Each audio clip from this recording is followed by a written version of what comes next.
말씀 보겠습니다. 잠언 24장 7절 말씀입니다. 같이 읽겠습니다. 지혜는 너무 높아서 미련한 자가 미치지 못할 것이므로 그는 성문에서 입을 열지 못하느니라. 아멘. 잠언 24장 7절 말씀, 성문에서 입을 열지 못하는 미련한 자라는 제목으로 말씀 보도록 하겠습니다.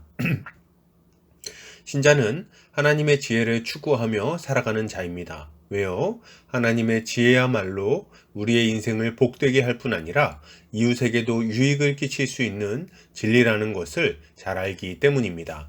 오늘 본문을 통해서 이에 대해 함께 살펴보도록 하겠습니다. 오늘 잠언 기자는 지혜는 너무 높아서 미련한 자가 미치지 못할 것이므로 그는 성문에서 입을 열지 못한다고 말합니다. 이것을 타번역본에서는 지혜는 미련한 자에게는 너무 높이 있어서 성문 앞 광장에서 할 말이 없다라고 번역하고 있습니다. 본문은 미련한 자가 지혜와 멀리 떨어져 있다는 것을 강조하면서 미련한 자의 무능함을 이야기하고 있습니다. 이것은 하나님을 경외하지 않는 자가 사람들의 형편을 살피거나 공의를 이룰 수 없다는 것을 강조하는 동시에 신자가 이 땅에서 공의를 이루기 위해서는 하나님을 경외하는 지혜가 필요하다는 그런 교훈을 주고 있다고 할 수 있겠습니다. 먼저 본문은 지혜는 너무 높아서 미련한 자가 미치지 못할 것이라고 말합니다. 이것은 지혜가 너무 높은 곳에 있어서 어리석은 자가 그 지혜를 소유하지도 못하고 그 지혜를 가지고 살아가지도 못한다는 말을 하고 있는 거예요. 그러면 어리석은 자는 왜 지혜를 가까이 할 수 없을까요? 그 이유는 분명합니다. 어리석은 자는 하나님을 경외하지 않기에 하나님의 지혜를 지혜롭게 여기지 않는 거죠. 그는 하나님의 지혜가 아니라 세상의 지혜를 신뢰합니다. 그리고 그 세상 지혜를 자신의 것으로 삼아 살아가는 겁니다. 문제는 세상의 지혜는 하나님의 지혜와 정반대편에 위치하고 있다는 거예요. 하나님의 지혜는 세상의 지혜를 거스릅니다.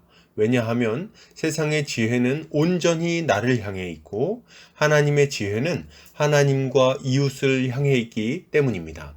나를 사랑하여 나만 위하여 나에게 이익을 주는 방향으로 살아가는데 하나님을 사랑하여 하나님을 위하여 하나님과 이웃의 유익을 구하는 삶을 동시에 살아갈 수는 없는 거죠. 그렇기에 어리석은 자는 하나님의 지혜를 들음에도 불구하고 스스로 지혜롭게 여기며 그것을 거절하는 것입니다. 그 결과는 무엇일까요? 스스로 지혜롭다 하나 우준하게 되어 열매 없는 빈곤한 삶을 살게 되는 거죠. 이어서 본문은 미련한 자가 성문에서 입을 열지 못할 것이라고 말합니다. 여기서 성문에서 입을 열지 못한다는 말은 무엇을 의미하는 걸까요? 성문은 성을 오고 가는 사람들이 모이는 곳을 의미하고 있는데 특별히 이 성문 앞에서는 재판이 이루어졌습니다. 성문 앞에는 그 성읍의 장로들이 앉아 있었고 사람들은 자신들의 문제를 가지고 가서 그들에게 판단을 받았어요. 이때 성읍의 장로들은 하나님의 법을 기초로 하여 그 문제들을 판단하여 주고 그렇게 함으로 성읍은 하나님의 뜻 안에서 안전하고 질서 있게 공의롭게 세워져 갈 수 있었던 것입니다. 그러면 미련한 자가 성문에서 입을 열지 못한다는 말은 무슨 말일까요?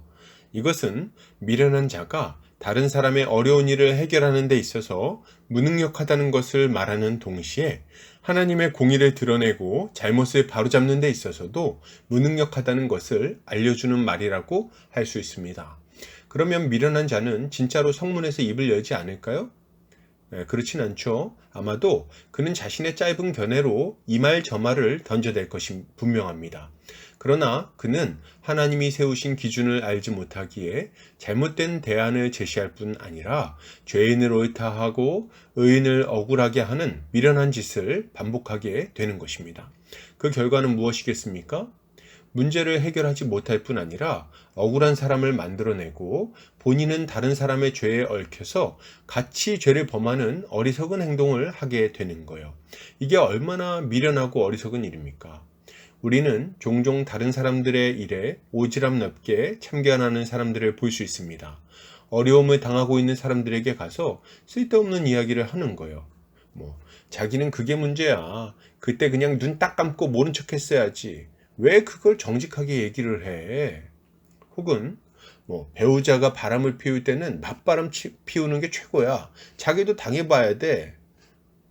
이런 사람들은 문제를 해결하는 것이 아니라 오히려 문제를 더 커지게 만들고 복잡하게 만듭니다. 하나님의 지혜로 말하는 게 아니라 사람의 지혜로 말하기 때문입니다. 이들은 죄를 짓는 자들을 옹호합니다.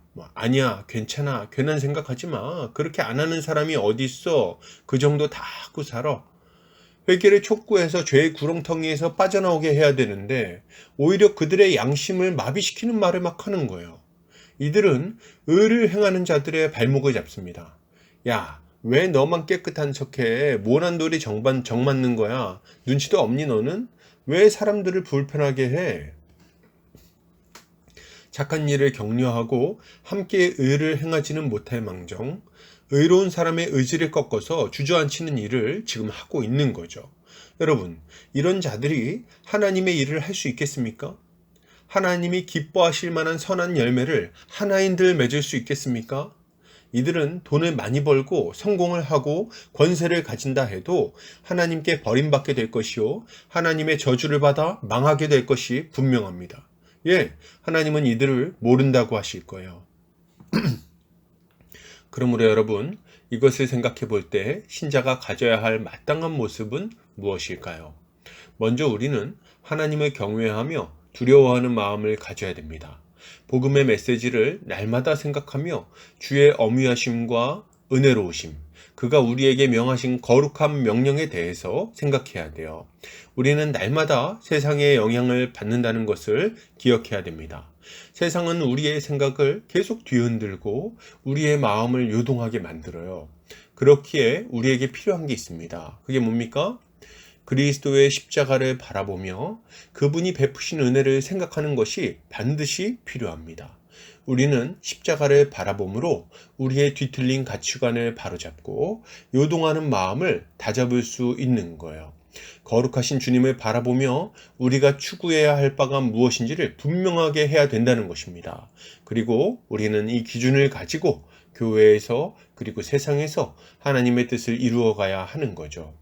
교회 안에 잘못된 행동을 잘못된 행동을 하는 사람이 있다면 엄히 경계하고 바로잡아야 되겠습니다. 하나님의 지혜로 경고하고 권면해야 되는 거예요. 회개해야 합니다. 돌이켜야 합니다. 그 길로 가면 망합니다. 이렇게 말해줘야 되죠. 그리고 의를 행하는 자들을 칭찬하고 격려해야 됩니다. 그게 맞습니다. 잘하고 있습니다. 어려움이 있다면 주님의 뜻이 더더욱 확실합니다. 이렇게 분별해주고 격려해 주어야 되는 거예요. 또한 세상 속에서도 우리는 빛을 비추고 맛을 내야 하겠습니다. 악을 행하는 자들 속에 속하여 악을 행하지 않도록 주의해야 되겠습니다. 죄악을 거슬러 거룩을 추구해야 돼요. 정직하게 일하고 성실하게 일해야 됩니다. 그리고 진실하게 말하고 진솔하게 말해야 돼요. 이 모든 것을 통해서 하나님의 지혜를 드러내야 할 것입니다. 이것이 신자가 이 땅에서 가져야 할 마땅한 모습인 것입니다. 결론을 드립니다. 여러분, 지혜를 추구합시다. 예수 그리스도를 굳게 붙들고 그분을 따라 살아갑시다. 그리고 참된 지혜이신 그리스도를 따라 세상 속에서 지혜를 선포합시다. 이렇게 할 때 우리는 주님이 구하시는 선한 열매를 많이 맺을 수 있을 것입니다. 오늘도 주님의 지혜로 승리하는 성도님들 되시기를 주의 이름으로 축복합니다.